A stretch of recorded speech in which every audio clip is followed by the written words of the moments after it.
All right. All right, we're live. I tried to do this a few minutes ago and I completely jacked it up. So we're doing this a second time with Doug, with the ops guy from One for All Social, which is I'm the CTO, and you should never let the CTO do things by themselves because they forget shit, like turning on their own microphone. Small details. I legitimately forgot to do. So we came out today. This just hit. So I've been following this closely, Doug. You know, we both work at One for All Social, which is a social media management platform. So we work with all the different social systems, at least the big ones. And we've both been following this at least off and on. I've been following it as closely as I can. The federal appeals court did uphold the law requiring the sale or ban of TikTok in the United States. So let's dig in a little bit. If you're not familiar with it, back in 2022, Joe Biden signed a law that said TikTok will either be sold off or banned in the United States on January 19th, 2025. Interesting date, in my opinion, because the very next day, the next president is sworn in. So, you know, he was doing a ring and run. He was like hey, let's kick this off till either I'm in my second term or somebody else is in the office. I don't have to worry about it, right? Because if it gets banned, there's a lot of teenagers going to be upset. But the federal appeals court upheld the law that said that could actually lead to a ban on TikTok. And it says a few short months. The AP Newswire got that wrong. It's January 19th of next year. So a little month and a half, give or take. This was a District of Columbia appeals court, not known for being necessarily, they're fairly liberal. Okay, so we'll just leave it at that. But it did say that TikTok's petition to overturn the law, which requires TikTok to break ties with the China-based parent company ByteDance or be banned by mid-January, and said, this is not a First Amendment issue. I haven't seen what the appeals court said verbatim, but all the arguments by the government to date have been, you're not an individual and you're not even American, so your First Amendment rights are for shit, right? So, Doug, you have another take on that you've seen? But everything I've seen was like, First Amendment don't apply here, guys. Yes, but it's interesting, right? Because TikTok is one of the most popular platforms out there. Trump has flipped, and again, this is not pro or anti anything political here, just reporting what I've read. Trump has flipped his stance from anti-TikTok to now saying that he would save TikTok from the ban if elected. He said that during his campaign. His cabinet members that he's elected are kind of on both sides, or that he's, not elected, but he's putting up, are kind of on both sides. Some are heavily anti, yet like Vance is on TikTok and has like a million followers. RFK is on there and he's got like 3 million. In fact, RFK has said that, the whole ban is a smoke screen, and it's, were his words, an entrepreneur, something along the lines of I'm paraphrasing, but an entrepreneurial tool for thousands of young Americans, which he's not wrong. A lot of people make money on TikTok, right? Through ad sales and whatnot. And there's some people making real cash. Jake Paul made a lot of money on there, right? So, before he had a staged fight with Tyson. Oh, I'm sorry. Was that out loud? I didn't mean to point that out, that I think Tyson would have eaten it for lunch. I heard Tyson's biggest punch was always the uppercut. He didn't throw a single one. Tell me that wasn't fixed. Anyway, so the First Amendment exists to protect free speech in the United States. The government acted solely to protect that freedom from a foreign adversary nation and to limit the adversary's ability to gather data on people of the United States when that's American companies' jobs to gather that data, not the foreign company. I'm just playing. These guys actually gathered a lot more data than you would think. So we work with these platforms every day. So I'm joking around a little bit, but if you look at X, formerly known as Twitter, LinkedIn, Facebook, Instagram, they gather data on what you put in their system. Okay. And that's sort of the limit of what they gather data on. TikTok's terms and conditions inside their app say it can gather data from anywhere on your phone or device that it finds it. Right. So that, I think, is the big difference in between them, is that the other company is like, hey, if you enter it on our system, fair game, right? That we can look at that. We can chop it up. We can sell off that data. We can use it for marketing purposes, whatever you want. TikTok was like, no, we're going to look at your entire phone. And what can you gather from your phone? Well, okay, your banking information is secure. They can't necessarily get that. Other information is secure. But as a CTO, I'll tell you the security may or may not be all that great, depending on your behavior with it. So, I mean, the weakest link is always the human. It's hardly ever the technology. There's ways around the technology, but social engineering goes a long way on all this stuff. So, what TikTok can do though is they can look at what all apps are on your phone very quickly, and they can tell a lot about you from just that. So, like, if I have TikTok and all the other social platforms and really nothing else, they're just going to be like, okay, great, this guy only cares about social. If I have TikTok and USAA and Citibank and JP Morgan, they all know, okay, now I know where you bank because those apps are on your phone. So that might, if you look at that kind of stuff, it can be a little bit social engineering like in a way. And the other platforms don't necessarily do that. So there's extend that out to your desktops as well. I mean, I know the mobile's the preferred device today, right? But even on your desktops now, I mean, well beyond just the cookies are picking up where you visited. I mean, So. Yeah, I mean, and especially on some of these devices, with I don't want to say her name out loud, but the one that you can say, "Hey, so and so," and your Apple device catches it, because if I say that, she'll start answering me. Or hey, the one that starts with an A. If you even talk in front of them without saying that "Hey, so and so" part, they're tracking you, because if you look at your ads, when I start talking about different things around the house with the kids, next day, like my Amazon ads will start poking up things around that topic area. So Alexa's snooping on you no matter what you do, unless you unplug her. But it's a shockingly convenient device, so we kind of deal with it. I was really careful about talking about Christmas presents when the kids weren't here, so that they didn't have the Amazon ads pop up, so they might know what I was looking at. But still, anyway, so the First Amendment protects free speech in the United States. That's not companies, that's people, not companies. TikTok and ByteDance, another plaintiff in the lawsuit, are expected to appeal to the Supreme Court. January 19th is a cutoff date. December 6th. You think that's actually going to get? I think the Supreme Court's even going to look at the paperwork? Well, and on the 20th, I believe, where I read, I think it was in NBC News, that Trump can grant a 90-day extension, quote, based upon progress towards the divestiture. So if TikTok does come back and say, well, hey, we're talking to XYZ companies, or something shows some proof that they're actually moving in that direction, he can grant an extension. Again, his cabinet being, kind of split down the middle. We'll see if that even happens. I mean, and obviously it's what's, but there is that option. So he's a big social media guy, right? So yeah, I think he's the largest political figure on TikTok himself right now. Could you pull up TikTok followers? He could be, but he might be the largest politician in number of followers, but I would think AOC or one or two of the others might have him on a couple of platforms. Sure. I'm just talking about TikTok. Yeah, I don't know TikTok. Even though I'm the founder and CTO, I'm not on TikTok, that honest. I apologize. Got 14.6 million followers on TikTok. How many's AOC got? Let's see. Difference is Trump is known globally. She's only known in the US, but she's huge on Instagram. If this is her actual account, it looks like 1 million. That's probably her. For a congresswoman, that's a lot, man. Yeah, and I want to say, let's see what Vance has. I want to say he had around 1 million.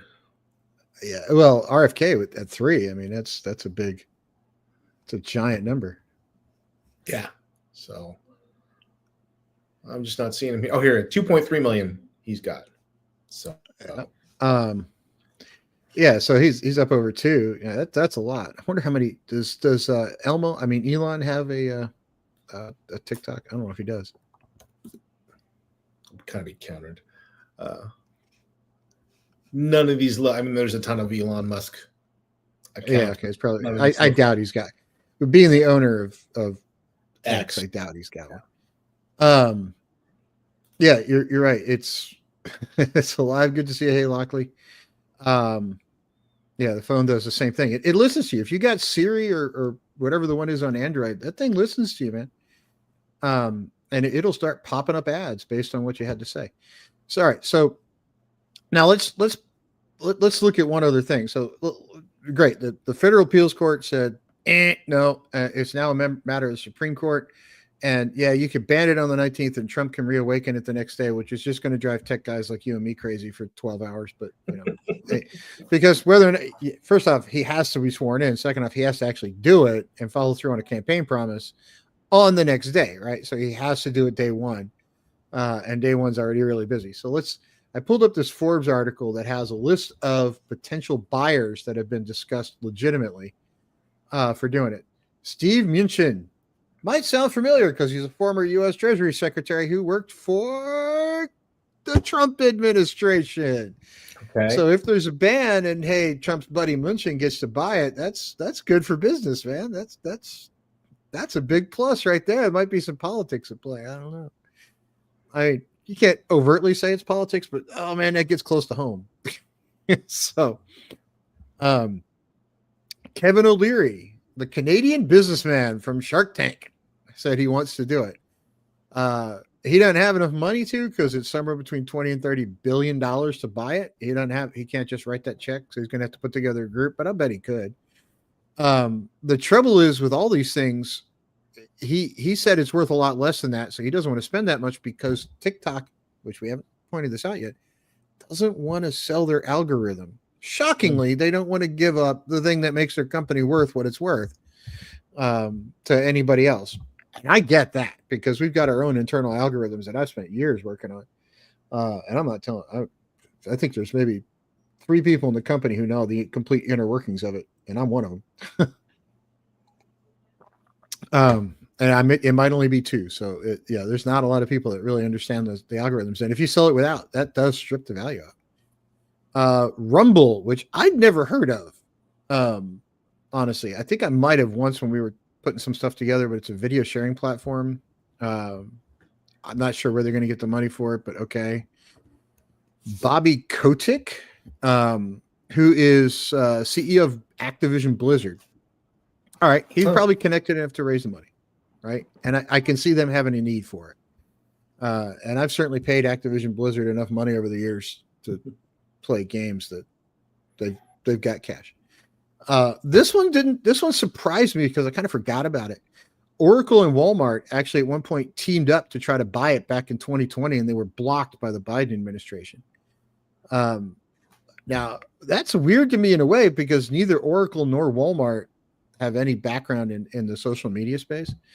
But certainly with Walmart's financials behind them, they got the cash. Oracle's not tiny, so certainly they got the money. And I can see Walmart wanting the marketing data. So I get that one. Microsoft, who I don't think Microsoft's got the cash to do it these days. And if they did, they'd probably do what they did to LinkedIn and mess it up. Could be wrong. I know I'm picking on LinkedIn and we're actually going live to LinkedIn right now, but I liked it a lot more about 10 years ago. Doug's trying not to laugh because he's got the same problem. Well, to kind of flip on that, Microsoft would be an interesting party to purchase it. But you're right. It's like, how do they internally handle it? Not to show bias here, but I haven't been as happy with the Microsoft products as of late as well either. And specifically the ones that they've acquired, not their homegrown stuff. So, yeah. So here's the next thing that comes into play, right? So how many users does TikTok have in 2024, right? So look, I've seen numbers all over the place, right? So I look at these numbers all the time, and Doug, we talk about them internally. We bounce them around every couple of months. 900 million users worldwide. I've seen 2.3. I've seen 1.5 billion. I've seen whatever. A lot. All right, let's just call it that. I've seen numbers for the United States anywhere between 120 and 150 million, which is an interesting number because we're 450 million people in the United States, so it's a third, give or take. Yeah. I've heard reports as up to as high as half of the U.S. population. And that's active monthly. Active daily is still a fairly decent number because active daily, TikTok users don't tend to just be once in a while occasional users. They tend to be avid kind of all the time. And our CEO actually loves TikTok. The first thing, if somebody gives him a subject to go figure out, the first place he goes is TikTok, which is, for 57-year-old dude, he's not the normal demographic for that, but he loves it. So it works for him. And other platforms have come out with like competing products. Like, so YouTube has their shorts, Instagram has reels, which, by the way, anybody who's listening, if you're into Instagram, they are soon to be sunsetting the normal videos that you can go put with on your regular section. So if you're an Instagram user, while we're on this subject, let me stop my screen share and share a different screen, just so I can explain this properly without confusing people. If you are an Instagram user and you like to share videos as part of your normal posts, right? So right now you can go into your normal posts and put a really long video in there, and I think it's up to like 30 minutes or something, and it'll let you do it. Well, soon they're going to get rid of that, and you only can go into reels. I don't have any reels loaded on this account, but you're only going to have this section to work with. I heard they were going to raise the time limit a little. Oh, that had to hurt. Might have to watch that one again. This is what reels is for. But look at the format, everybody. It's the same 9:16 layout as a TikTok video, right? It's a TikTok video. This you're exactly right. This is a TikTok video. And that's what YouTube Shorts has as well in terms of their format. Now, obviously, YouTube's not going to ditch their long form video because that's what they were based on. That's kind of where all the others are offering a competing similar platform, right? So it's all this. It looks like a phone. It acts like a phone, even if you're on your desktop. Because I'm on a MacBook Pro, and it's giving me this. So I don't know. I've seen this video with this cat a couple times. I don't know what the hell that cat is doing. But anyway, so they're going to get rid of their long form video and go to that short form, which is TikTok essentially with a different algorithm on it. It is what it is, as they say. But I don't know. I think it's done unless Trump saves it. I think it's gone. I'll take the other side of that. I don't think it is, and I'll tell you why. We do have these other platforms providing a competing similar service, right? What we just talked about, Reels, YouTube Shorts, but they don't monetize the same way TikTok does. No, TikTok payout is a lot higher. I mean, significantly. And I think money talks, and I think there are thousands, maybe tens of thousands of people that are earning a living, maybe more, through their TikTok videos, and they will speak that will kind of come in and push some of the new incoming administration's buttons onto the, hey, this is a way of living that you can't just cut. Maybe I'm wrong. Maybe they won't be loud enough, but I do think they'll be heard. We'll see. Well, I mean, part of it also, I think you hit it on the head, is the payout. Because like some of the platforms are constantly messing with the payout. Like Twitter, I have a fairly decent size. I won't say large. It's 10,000 plus followers on Twitter. X. Sorry, I can't ever keep it straight. I have trouble calling an old school user because they still call it Twitter. Yeah, I Twitter. But there was a time, when they first started monetizing, and I passed the threshold. I was making a couple $100 every 2 weeks on my posts, which I was going to post anyway. I thought it was great. And then they revised the payout, and then they revised it again and revised it again, and now I make like $14 a month. And the only thing you actually get any kind of payout for is your engagement rate with other people who have blue check marks, right? So it used to be a split of the ads. Like if I had a post and it had a large amount of comments on it, you would get paid by how many people saw the ads. It would be some kind of ad split based on the ads that showed up in the comment feeds, like was when people were checking out your post. And now Elon came out and said, nope, you're only going to get paid for engagement with other blue check mark accounts. So of course that drops it. Now of course everybody's shifting their content to try to engagement bait the blue check mark accounts. And you don't get much. I mean, it's like I have millions of impressions, and it's like $12, $6, $3 a week, give or take. Which I'm going to post anyway, so I'm not going to stop. But it's like it was kind of an interesting switch. Instagram, you got to hit some real numbers before Instagram pays you anything. Let me pull that up. That's a good point, Doug. I didn't really think about that. Instagram. Same from all the president's men. Follow the money. That's a good point, man. Because you're going to really put some people out of work. So to content monetization policies, you have to have a crap load of followers. I think it's like 10,000 or something. Actually, I think I still have that PowerPoint presentation I put together on it. Ha, go to the PowerPoints.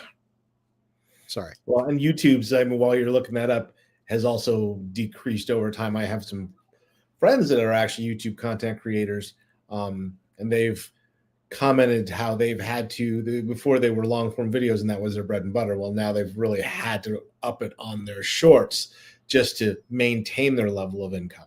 So yeah, not to increase, but to maintain, Yeah, it's kind of a big deal.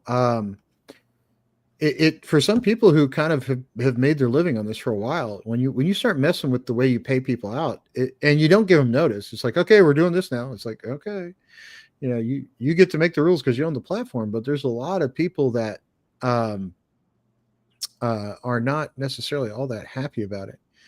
All right, I think I found it, but I don't want to share this just in case this is not it. LinkedIn, Instagram types of posts. No, this is not the one that has it. Anyway, so it was like 10,000 followers or something. It was not small on Instagram, and the number of impressions you had to have was quite substantial. YouTube, it is a lot different. It is, you have to have how many subscribers? Like 1,000 subscribers, and then 500 subscribers to collect it all, and that's just you putting up like a hey, give me tips or something like that. And now it's a to get an actual split of the ads, you have to have 1,000 followers, but either way, you have to have a minimum number of watch hours. So, if you've got 500, you have to have 3,000 watch hours. If you've got 1,000 and you get ad revenue split, you got to have 4,000 watch hours a year, which is not a small number. I mean, 4,000 is if you're just doing a little content creation here and there, you got to get a lot of people to watch. I mean, 4,000. Any idea what your watch hours are on your YouTube? Because I know you have a nice series you've been running now. I'm pushing I'm getting close to 4,000. Okay. Yeah, it'd be interesting to see how your monetization goes once that happens. But yeah, it will be right. That's kind of why I'm doing it. And yeah, luckily the payouts that people put up are real. So if you, especially on Twitter, if you engagement bait correctly, some of those 100,000 million plus account followers, some people are making $800, $1,500. I saw one person making 10, 12,000, but they're really good at engagement bait. And that's like the only thing it mattered. So yeah, those monetization things are hard. And I was listening to somebody who had, it's like 30,000, 40,000 followers on YouTube, and their stuff routinely got thousands of watches. I don't know how long it was watched because I haven't seen their analytics, but they were like making $1,300 a month. So it was a nice extra income for them. But still, that's a lot of watch hours for $1,300 a month, and a lot of production value and a lot of production time that goes into it. Whereas on TikTok, I'm going to pull it up. So Doug, you want to talk about, I'm going to throw this one at you. You want to talk about anything in particular? You have, well, I'm going to jump over to the comments. It looks like we got somebody in the stream here at Loxley's Corner. X-Eden. Do you think most of the payouts people put up a rail is a question put up there?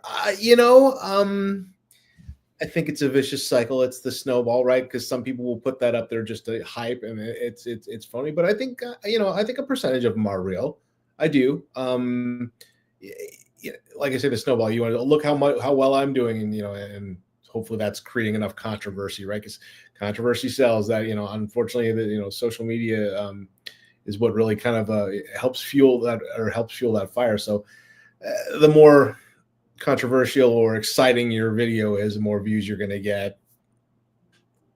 Self-fulfilling prophecy. Right. So I'd be interested to know about your monetization a while back. Was it a lot? Logically, was it a loss of viewers? Was it just a decrease in your views or subscriptions? Yeah, because my friends that have the channel, it's called Trying Something New. They're a family of 5 that lives in an RV and travel in an RV. They, like I said, they've been video editors for a long time, and they like I said, have had to start to supplement by adding in reels, and of course they are also on TikTok as well in the last couple of years. Before where they were mainly a YouTube channel, and of course they've had to expand just to maintain and keep going. But shameless plug, we don't get any revenue. Check them out, Trying Something New. Yeah.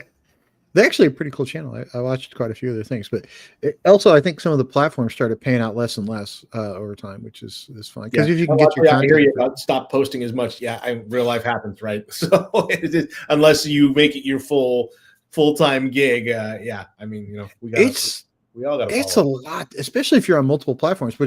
So we built this system called One for All Social that lets you build your posts and send them off to kind of everybody all at once, and not have to go to Facebook and Instagram and Twitter and TikTok, so you can do it all from one dashboard because it saves a lot of time. And there's some AI tricks to help you grow. But if you look at TikTok, TikTok is a little bit easier to build followers on if you're consistent, right? So if you're consistently posting, getting to a large number of followers in TikTok is not that bad. So you got to have at least 10,000 followers with a minimum of 100,000 video views in 30 days. Wow, that's a lot. And then if you go look at how much you can make, it's somewhere between 2 cents and 4 cents per 1,000 views. So that's why you see these TikTok these TikTok people, man, they're not loading 1 or 2 videos; they're loading like 3 a day, just to keep those views up. Because the time in editing, capturing, editing. This isn't, a lot of the creators are doing it where they're just using the good old phone, right? And which is blue screened out, but using the good old phone and using something simple like a CapCut or whatever. But most of those that are notifying are really, they're really going in and editing with a pro tool like, Premiere or I think this Pro Tools or something, to really put out their content. I think that's the appeal to TikTok, right? Because it's a much shorter video format than say YouTube, because I think what's it limit to, like 5 minutes or something. It's not much. So I don't think you get as many edits on YouTube, or at least not as many people editing. And they actually have a fairly decent internal editor that you can kind of do things on if you work through the app instead of through somebody else. But yeah, and because they own, what was it?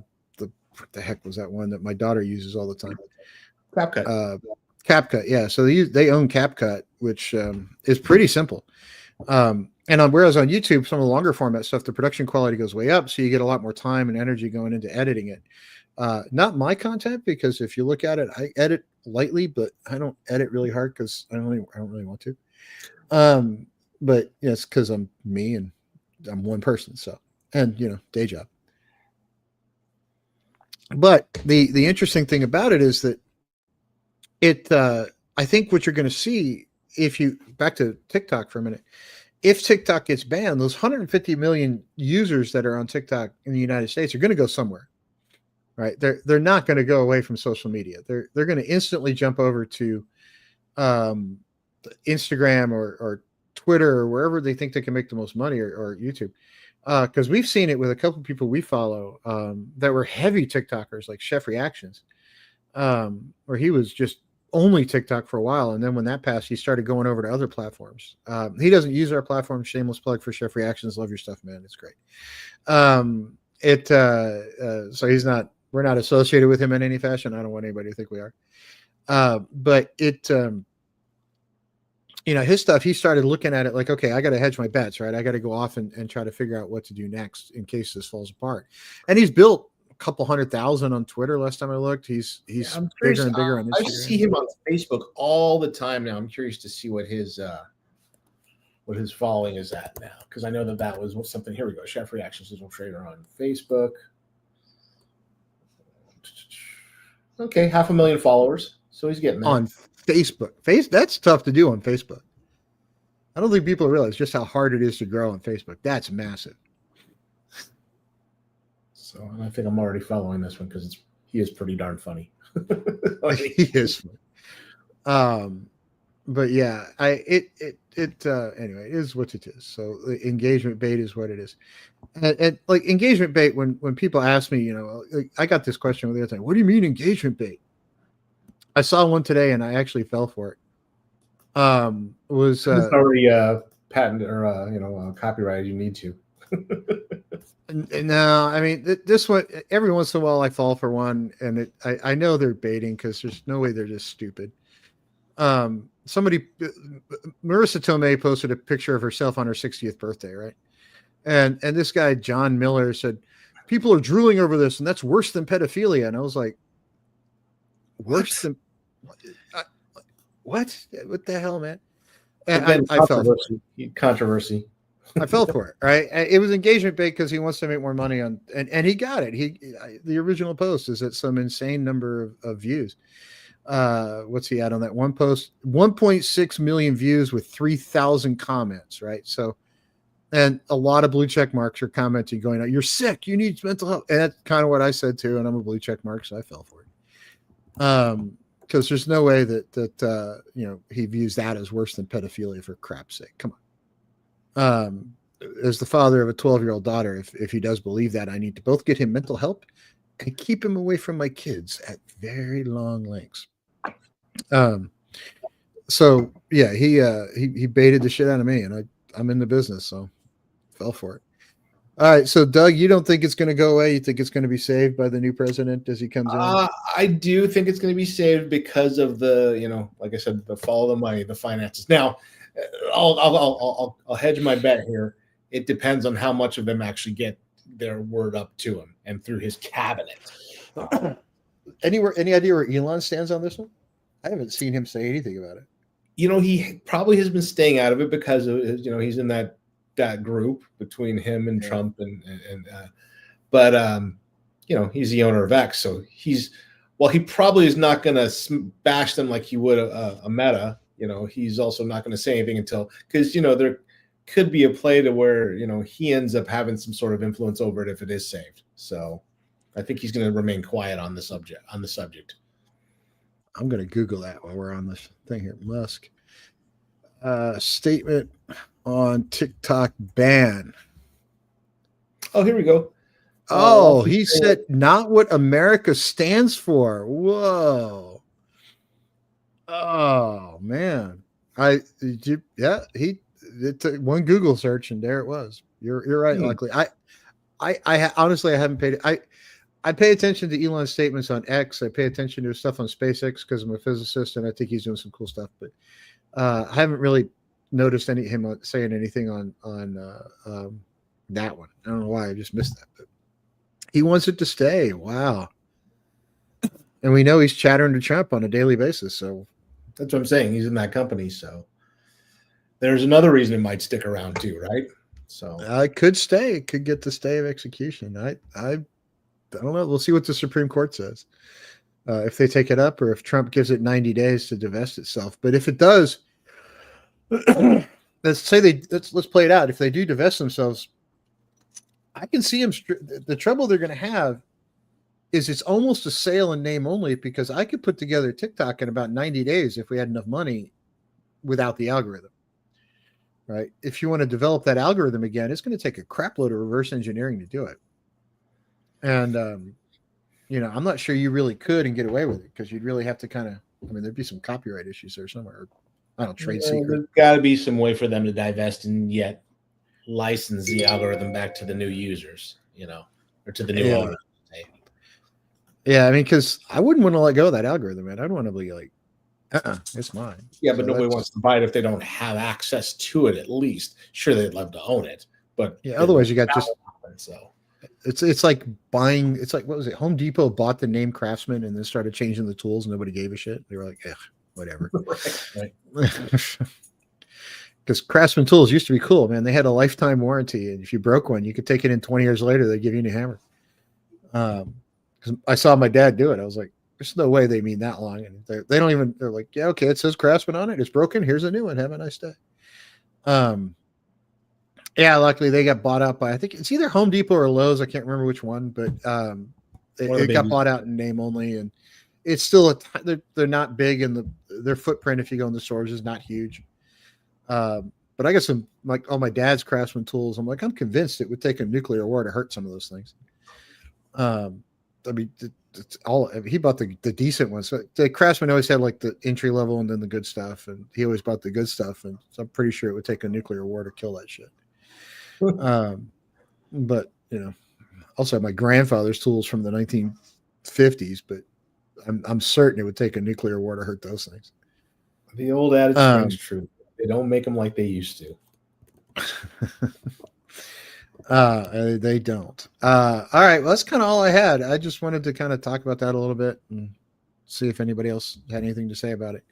I am going to have to go back and make sure that I don't engage with engagement bait. Like I caught myself. He baited me into it. I was so annoyed, but I just had to say something because really. We're caught every day in it, no matter how hard you try.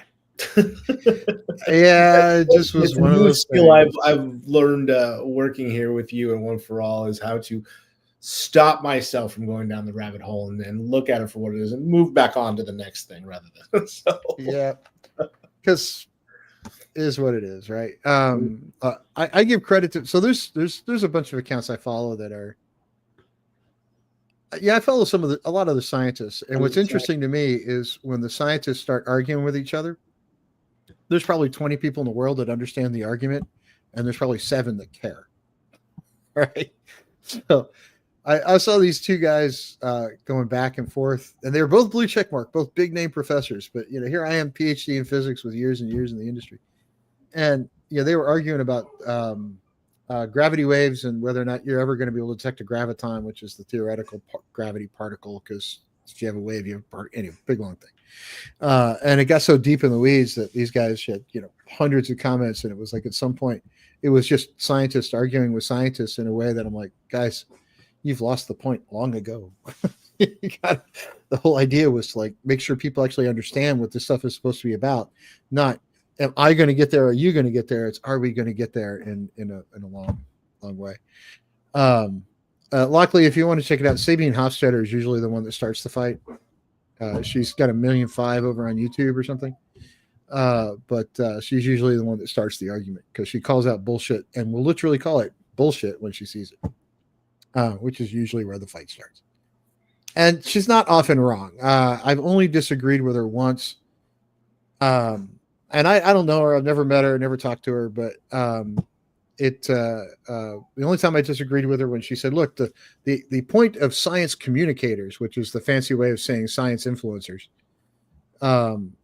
is that we're not here to make people like it. We're here to communicate it in a way or whatever it was. And I was like, I'm sorry. She said we're not here to create enthusiasm was her point. And I'm like, I disagree. I think you are there to create enthusiasm, because if you're just going to talk at a graduate level to people, nobody's going to understand you. Nobody's going to have any enthusiasm for it at all. They're just going to tune in to watch you call bullshit, which is great. It's cool. And I get it. You got 1.5 million subscribers and I don't. So, okay, understood. You do you, I'll do me. But to create that excitement is where you get new scientists. Like Carl Sagan I like Michio Kaku as well, and I'm probably pronouncing his name wrong, but Carl Sagan and James Burke were the ones I grew up on. And those guys got you excited about the stuff. And the modern ones don't. Yeah. They're kind of like, even Neil deGrasse Tyson, who's long since left the scientific world. I think even his podcast, when you listen to his podcast, because I listened to it yesterday because he had Bill Nye on. I'm like, okay, I want to tune and listen to Bill Nye. He the beginning of his podcast says where science and pop culture meet. So he's really admitted he's kind of gone off the rails. And yeah, I grew up on Cosmos as well, but if you've never seen it, Connections with James Burke, it's probably on the Internet Archive at this point because it's so old, but that was one of the ones that got me over the years. It was a James Burke production. It's a BBC guy. But the world needs that sort of person to get you excited. And there's some people, like there's Astro Amy, I think is her name, that's got 1.5 million on TikTok. She's probably 100,000 plus on Twitter and all the other platforms. she she has this ability to do like these 90-second videos where it shows you something in astronomy and get you excited about it, but she doesn't really tell you what it is. She's like, look at the pretty picture and it's huge, right? And that's great. And it gets people kind of looking at the picture. And I think that's fantastic. But it'd be nice to say, hey, look, it's whatever it is. Like, this is a planet and the rings are Saturn. You know, she did this thing about the rings of Saturn the other day. And this is getting off in the weeds of science, but you know, she had this really great picture from the James Webb Telescope of Saturn. So let me see if I can find the picture, because James Webb's telescope pictures are all online, because stupidly little known thing about James Webb, the only way they got it funded, because it was really expensive, was to say any of the images are public domain. Anybody can use them for anything. Okay, so they are absolutely out there for free if you want to use them. And there's a lot of them. They're taking some images that are incredible. And you can actually download the real data, not just the image. It's if you're into science and nerdy stuff. So here it is, right? You've got this nice picture of Saturn. And I used to teach planetary astronomy, so this is, you know, sort of bread and butter stuff, like when you do that, but it was a long time ago. Yeah, these rings look solid, right? But, you know, she had a chance. She's this huge audience. Look at the rings. Aren't they pretty? Look at this. This is a new image. It's edge on, blah, blah. And she goes through a few things about it, but she keeps her videos to like 90 seconds or 2 minutes, which is great for TikTok and great for Reels, and I get it. But you know, these are not solid rings. And what it usually baffled people a lot when I was teaching the class was like, these are actually made up of like dust particles and tiny rocks and other things that have just kind of flown into an orbit around the gas giant. And we kind of perceive them as these solid looking rings, but they're not by any stretch. That's just the way we see them. So, you know, some of them I think have a shot at going off and being that next gen Carl Sagan, or that next gen. Luckily that's an IR. It's James Webb's infrared. So, you know, it's not visible. You can kind of do a visible thing with it where you transition the wavelengths over, but it's an IR camera. I don't think it's got a visible spectrum camera on it. I think it's just IR. But it, you know, she has a chance to go off and have that because she's got this massive audience. And I wish she'd kind of focus in on a little bit of education, even if it's sort of at the Bill Nye level, right? Which is sort of, and Bill Nye caught me on the podcast. Now we're completely far afield from TikTok. His reason for sticking with kids and not going past the 5th grade level is somewhere at the National Institute of Science, they figured out that kids lose their interest. If you don't have kids interested in science by the 5th grade, they're not going to come back. Right. So you've got to get that inquisitive nature by 5th grade off in the science and engineering space, or they're not coming back. So Bill Nye focused on K through 5. And he's brilliant at it. I mean, he's fantastic. He doesn't want to step outside that world because he just wants to get kids. Carl Sagan and James Burke and others stretched out of that world. They could translate to kids, but they also translated to adults as well. And I think both are important. But Bill Nye is doing Bill Nye's thing, and I applaud him for it, but I think both are important. So now we're far afield from TikTok, but when you have a scientist and you give him a microphone, you know, weird shit happens. Anyway, so One for All Social is us. If you want to keep up to date on social media stuff, check out the platform. It's free for 60 days. You don't even have to put in a credit card. Just check it out.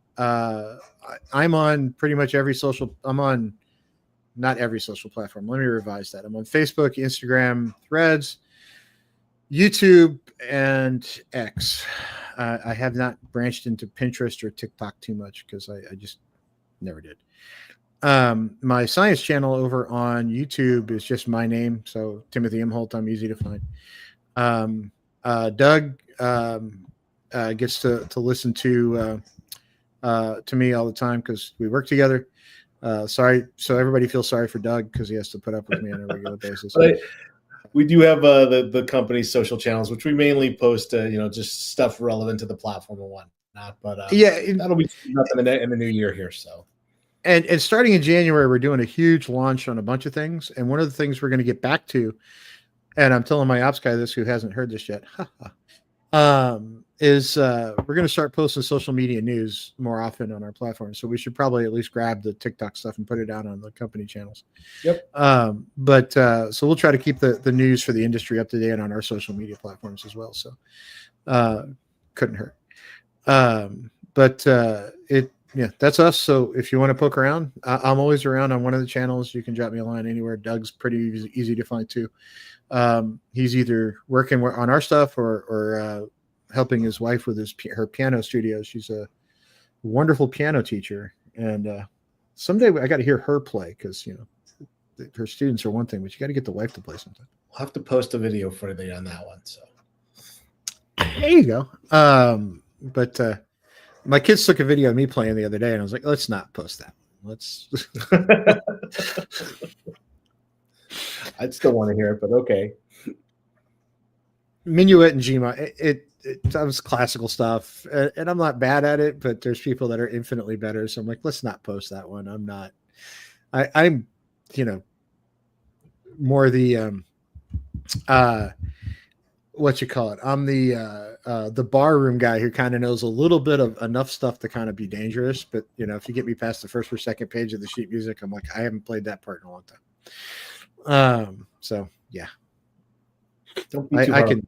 To a degree, it's subjective after you reach a certain level of comfortability. So yeah, I mean, I can hit the chords, I can hit the notes, but especially on the classical stuff, some of it gets up there. On you've got to keep coordinated on two different hands doing two different things all at the same time, and I just can't. If I practice more, I probably could, but I don't practice enough to do it. So hey, I'll tell you what, I'll post a picture of me playing it if you'll post a picture of you playing yakety sax on the saxophone. Got to get my sax back first, but okay. Exactly. See, we can't go over that one. Anyway, all right, everybody, thanks for coming in. I'm going to end the stream, but Doug, you want to stick around for a second? Sure. Thanks, Lockley, for the comments. And stream.